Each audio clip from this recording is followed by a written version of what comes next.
पहला फॉर्म है हमें वो क्या पढ़ना है, that is called simple present. क्या कहते हैं इसे, सिंपल प्रेजेंट। ठीक है, वेरी गुड। हर टेंस का आपको 4 टाइप पढ़ना है, चाहे वो प्रेजेंट का फॉर्म हो, पास्ट का हो या फ्यूचर का हो। तो आपका 4 किया, 4 किया कितना हो गया, 12, 12 हो गया, टोटल 12 पढ़ने। तो इसमें प्रेजेंट का पहला हमें पढ़ना है, that is called simple present. क्या कहलाता है, सिंपल प्रेजेंट। सिंपल प्रेजेंट में हम वैसे काम की बात करते हैं जो हमारे डेली रूटीन का पार्ट होता है। क्या होता है, डेली रूटीन। जैसे आप सुबह में उठते हैं, ब्रश करते हैं, नहाते हैं, नाश्ता करते हैं, क्लास आते हैं, दुनिया का कोई भी काम आप करते हैं, वो कहीं ना कहीं आपके डेली रूटीन का वो पार्ट होता है। क्या होता है, डेली रूटीन का पार्ट होता है। और जो आपके डेली रूटीन का पार्ट होगा, बाकी कीजिए, पार्ट होगा, वो आपके लाइफ का फैक्ट होता है, फैक्ट ऑफ योर लाइफ, यानी आपके लाइफ की हकीकत भी होती है वो। ठीक है, जैसे मैं इंग्लिश पढ़ाता हूं, ये मेरा रूटीन भी है और मेरे लाइफ की एक हकीकत भी है कि मैं क्या पढ़ाता हूं, रूटीन पढ़ाता हूं। आप लोग हर रोज क्लास आते हो, हर रोज क्लास आना आपका क्या है, डेली रूटीन है और आपके लाइफ का फैक्ट भी। बात नहीं करो। इसे हिंदी में हम कैसे आइडेंटिफाई करते हैं, तो सेंटेंस के लास्ट में ताहती है वो देखते हैं, क्योंकि डायरेक्ट आप इंग्लिश को इंग्लिश में बातें कीजिए, देखो इधर डायरेक्ट इंग्लिश को इंग्लिश में आप करेंगे तो थोड़ा सा आपके लिए क्रिटिकल मतलब प्रॉब्लम हो जाएगा। हम आपको समझाएंगे कि simple present tense, a tense in which we talks about daily routine and the life of your fact of your life is called simple present। आपको बाउंस कर जाएगा। तो इसे जब भी हम हिंदी को इंग्लिश को सीखते हैं, कहीं ना कहीं हमें हिंदी का हेल्प लेना पड़ता है। किसका हेल्प लेना पड़ता है, हिंदी का हेल्प लेना पड़ता है। क्यों लेना पड़ता है, क्योंकि जो हमारा मदर टंग है, मातृभाषा है, वो क्या है, हिंदी है। तो तुम क्या हिसाब किताब बारी कर रहा है, तुम बात करो, देखो नहीं कर यार, हर काम तुम लोगों को क्लास चलता तभी देखने को मिलता है। तो हमारे डेली रूटीन का ये हिस्सा है जो हम करते हैं। इसको कैसे आइडेंटिफाई कीजिएगा, वैसा सेंटेंस जिसके लास्ट में हमें ताहती नजर आए, दैट इज सिंपल प्रेजेंट। अगर आप इंग्लिश में इसको पहचानेंगे तो फिर उसका तरीका है अलग, तो आपको उसके लिए थोड़ा सा प्रैक्टिस करना पड़ेगा, है ना। अब ये देख लीजिए, अगर आप सिंपल प्रेजेंट टेंस की बात करेंगे तो इसको 3 हिस्से में आप क्लासिफाई कीजिए। सबसे पहला हिस्सा, जब भी आप किसी व्यक्ति को रिप्लाई देंगे तो आप उसे पॉजिटिव में रिप्लाई देंगे या उस सामने वाले को आप नेगेटिव में रिप्लाई देंगे। समझिएगा आप, जब भी कोई व्यक्ति आपसे कुछ पूछता है, लो कितना अच्छा वीडियो बंद करो, रुक जा, सुनो। तो सिंपल प्रेजेंट टेंस किसकी बात करेगा, आपके डेली रूटीन की बात करता है, आपके लाइफ के फैक्ट की बात करता है, मतलब आपके जिंदगी की सच्चाई का तथ्य है, वही बात करता है। आप बोलोगे सर मैं झूठ नहीं बोलता, आप झूठ नहीं बोलते हो, ये रूटीन तो नहीं हो सकता है, लेकिन आपके लाइफ का फैक्ट हो सकता है, ये हकीकत है कि मैं झूठ नहीं बोलता। सर मुझे भरोसा कीजिए, मैं झूठ नहीं बोलता, मैं झूठ बोलता, भरोसा कीजिए सब मुझ पर, मैं झूठ ही बोलता हूं। तो दुनिया में कोई भी ऐसा काम साहब करते हैं, that will be called simple present.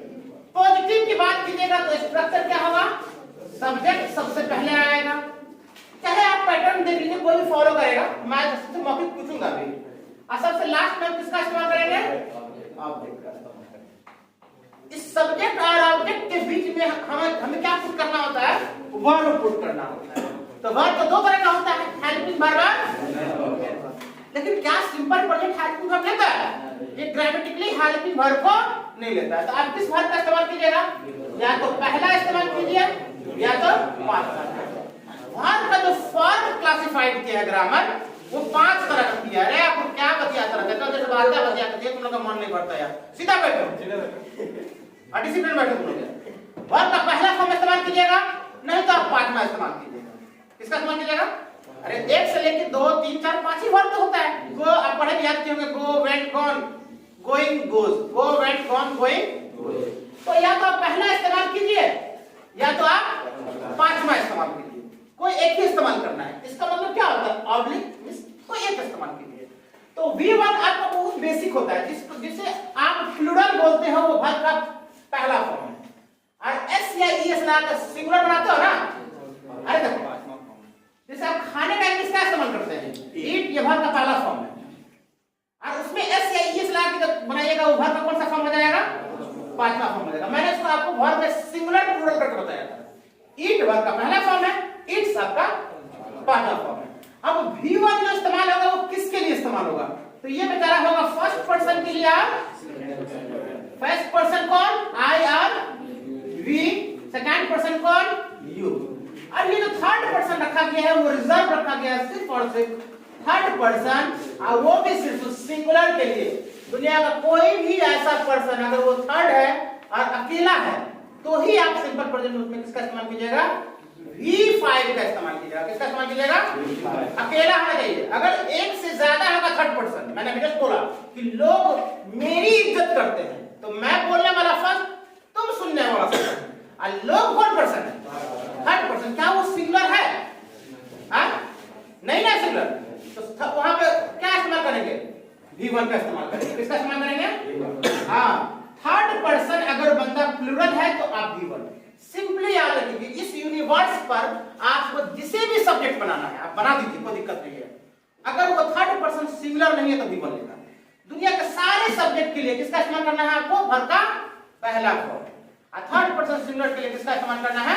पांचवा फॉर्म। बस याद रखिए। मम्मी के बारे में सिर्फ मैं बोलूंगा तो मम्मी कौन पर्सन है?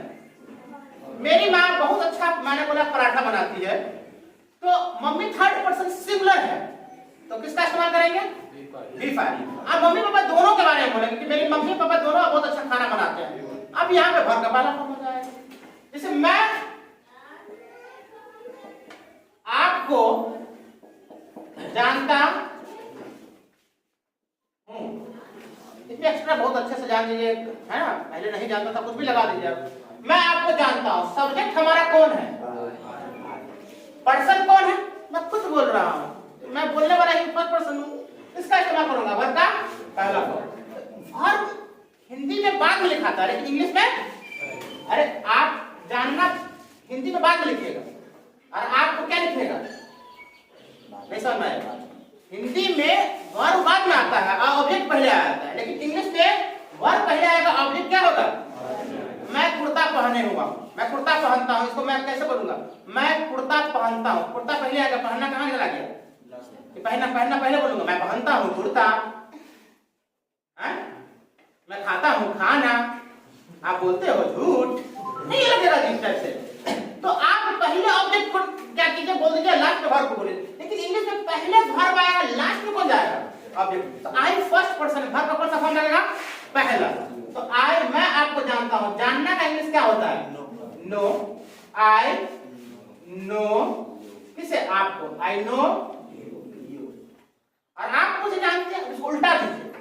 मैं आपको जानता हूं और यहां लिख दिया मैंने क्या? आप मुझे जानते हैं। आप मुझे जानते हैं। आप मुझे जानते हैं तो पहचान नहीं रहे, लेकिन आप जानते हैं हमको। आप मुझे जानते हैं। यू, यू कौन पर्सन है? अरे सेकंड है, पहला यू। आप मुझे जानते हैं, यू सेकंड पर्सन के लिए भी नो ही इस्तेमाल होगा। यू नो मी। आप बोलिएगा सर मेरे अंकल आपको जानते हैं, आपके बारे में बात कर रहे थे, मैंने बोला उनको कि मैं कॉस्मो से पढ़ता था। अच्छा, तुमने वहां पढ़ते हो, मेरे अंकल आपको जानते हैं। माय अंकल कौन पर्सन? Third person. क्या वो सिंगुलर है कि प्लूरल है? अब नो होगा कि नोज होगा? My uncle knows you. वही जो बोला, समझ में आया? मैं डांस करता हूँ, आई डांस। तुम डांस करते हो, यू डांस। वो डांस करता है, he dances. Is he dancing better than me? Is he dancing more than me? मैं खाता हूँ, I eat. तुम खाते हो, वो खाता है, he eats. क्या उससे ज्यादा खाता है क्या? ये रूल है ग्रामर में। थर्ड पर्सन सिंगुलर के साथ क्या लगता है? वर्ब पांचवा फॉर्म लगता है, कोई भी थर्ड पर्सन। समझ में आया? तब रहता है। सबसे पहले किसका इस्तेमाल करेंगे? सब्जेक्ट। सब्जेक्ट के बाद दो वर्ब का इस्तेमाल करेंगे, लेकिन एक वर्ब बोलने में एक ही वर्ब होगा। वर्ब का पहला और पांचवा, लास्ट में ऑब्जेक्ट। समझ में आया? चलिए,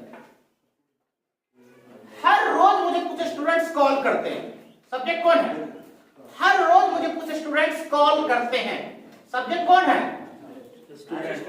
हर रोज मुझे कुछ स्टूडेंट्स कॉल करते हैं।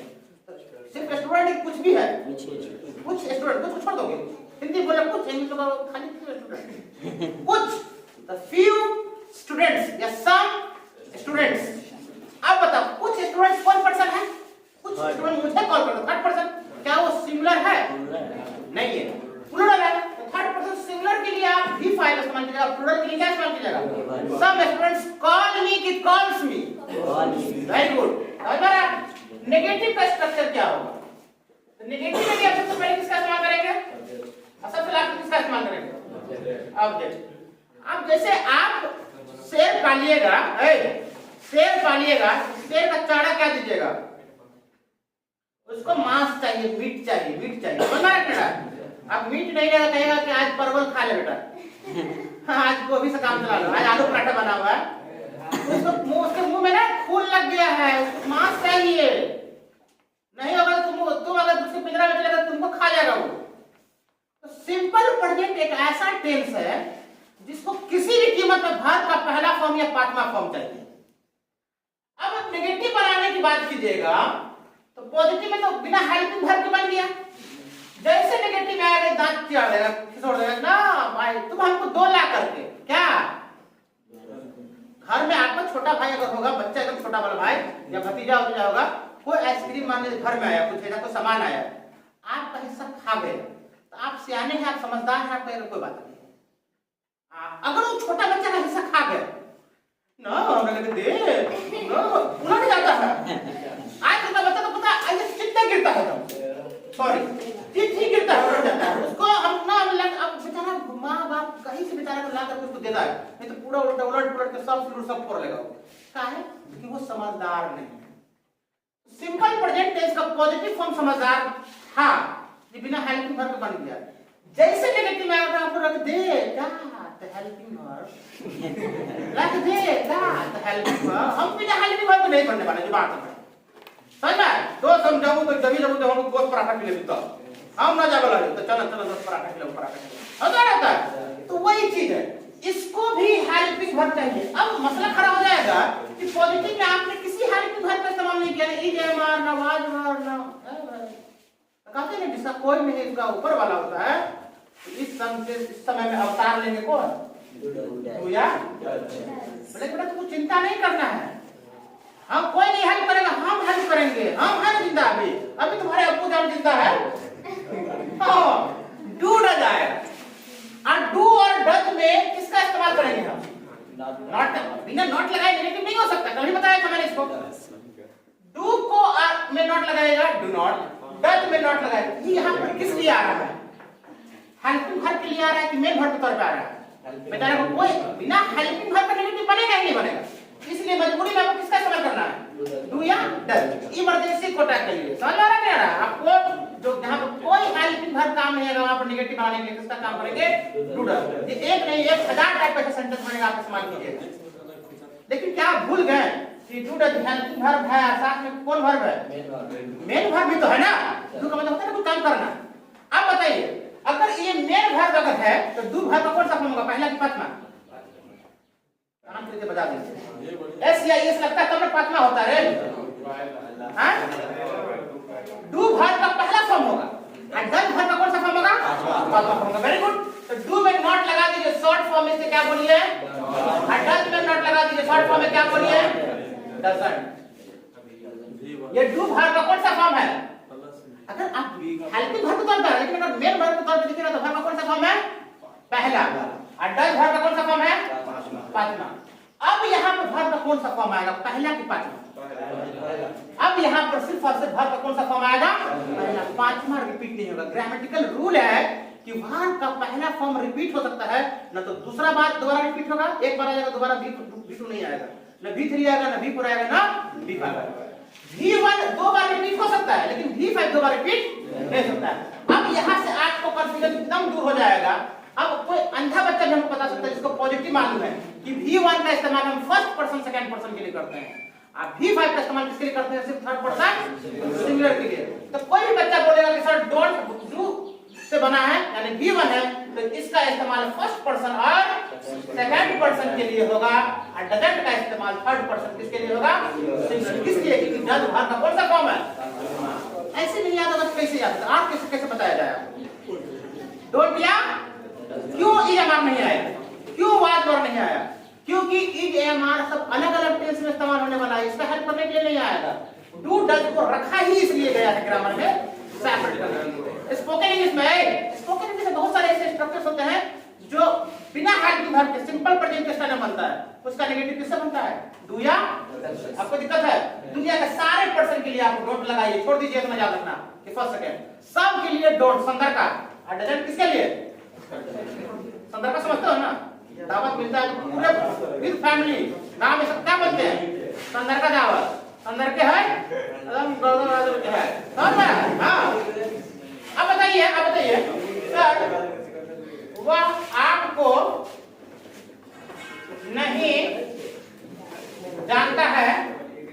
सर आपको नहीं जानता, तो जानता था आपको, लेकिन आप मैं सब पूछा आपके बारे में, सर आपको नहीं जानता है। सब्जेक्ट कौन हो जाएगा? क्या 1%? सर वह आपको नहीं जानता है। He does not यानी doesn't बोलिए। जानना का नो होता है, इसमें तो कोई लोचा ही नहीं है नो लगाने की। Sir he doesn't know you, मैं आपको नहीं जानता। कौन है भाई साहब? मैं आपको नहीं जानता हूँ। I कौन पर्सन? मैं नहीं जानता हूँ। I don't know you। Positive होगा you won't be fine, negative होगा don't या। मैं क्रिकेट खेलता हूँ, I play नहीं खेलता हूँ, I don't play। मैं आपको जानता हूँ, I know you नहीं जानता हूँ, I don't know you। Sir Raju आपको जानता है? राजू थर्ड पर्सन सिंगुलर है, नो या knows? Raju knows you। Sir Raju आपको नहीं जानता है, राजू doesn't know you। समझ में आ रहा है? अब जिसका नेगेटिव डू डज से बनेगा उसका क्वेश्चन किससे होगा? अरे हेल्पिंग वर्ब से ही क्वेश्चन करता है।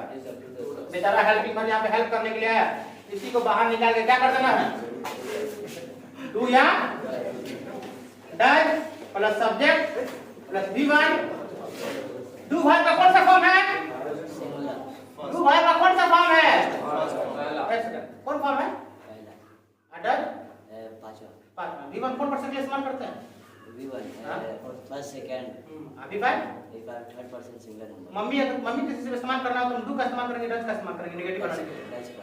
मम्मी पापा दोनों के बारे में बोलना है। क्यों? थर्ड पर्सन सिंगुलर नहीं है। राजा समझ में आ रहा है ना?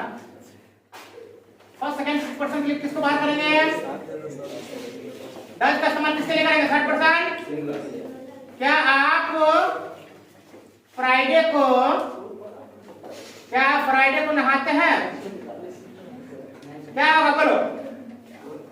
क्या आप फ्राइडे को नहाते हैं? मैं पूछा फर्स्ट, आप सेकंड। फर्स्ट सेकंड के लिए किसका इस्तेमाल करना है? डू यू बाथ बोलो या टेक अ बाथ बोलो, दोनों का मतलब नहाना होता है।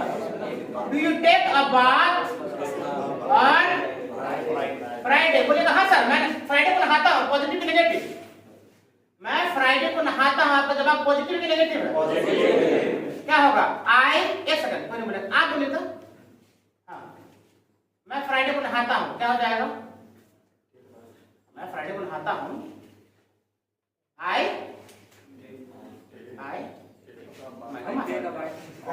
तो कुछ बोला आई टेक अ बाथ, क्या हो जाएगा? आई टेक अ बाथ कब? On Friday. नहीं सर मैं फ्राइडे को नहीं नहाता हूँ, हम पाक साफ हो जाएंगे, हम नहीं नहाते हैं। I don't take a bath on Friday. क्या आप मुस्कुराते हैं? Do you smile? क्या आपका दोस्त मुस्कुराता है? आप क्या do your friend does your friend smile? क्या आप गाना गाते हैं? Do you sing? आप बोले यस सर मैं गाना गाता हूँ, आई सिंग। नहीं सर नहीं गाता हूँ, आई डोंट सिंग। क्या आपके पापा कुपड़ी में रहते हैं? कैसे पूछेगा? डू को बाहर कीजिए, डज को। Does your father live in? हाँ does your father live in Kupdi? बोलेगा हाँ सर मेरे पापा कुपड़ी में रहते हैं। अभी आपके पापा थर्ड पर्सन है, क्या बोलिएगा? मेरे फादर कुपड़ी में रहते हैं, माय फादर लिव इन कुपड़ी की लिव्स इन कुपड़ी। नहीं सर पापा मेरे कुपड़ी में नहीं रहते हैं, my father doesn't live in Kupdi. तो ये कंप्लीट आपका सिंपल प्रेजेंट है। एक लौता तो नहीं बोल सकते हैं, दुलौता बोल सकते हैं कि सिंपल प्रेजेंट एक और सिंपल पास्ट एक। ये दो टेंस ऐसा होता है जो अपने साथ हेल्पिंग वर्ब का इस्तेमाल नहीं करेगा। और जब हेल्पिंग वर्ब का इस्तेमाल नहीं करेगा तो कौन हेल्पिंग वर्ब आएगा? कॉलेज पर हम है, कौन आएगा? हम है, बड़े टेंशन नहीं लो, आपको तुम्हारी चिंता है। देखो खाली पापा बोल दो, हम हेल्प करेंगे, हम तुमको भेज चलाएंगे। किसका इस्तेमाल करेंगे? डू या डज। और जब डू का इस्तेमाल कीजिएगा तो याद कीजिए कि डू डज हेल्पिंग वर्ब के तौर पर आएगा, लेकिन वो होता है मेन वर्ब ही है। डू वर्ब का पहला फॉर्म, डज वर्ब का पांचवा फॉर्म। इसलिए डू दुनिया के सारे पर्सन के लिए, डज रिपीट करिए, जुबान पर रटा जाना चाहिए, रटा जाना चाहिए, नहीं तो खा जाएंगे सबको, अच्छा चबा जाएंगे सबको, रटा जाना चाहिए। चलिए इसको नोट करो, आज बंद करो, चालू किया कि नहीं?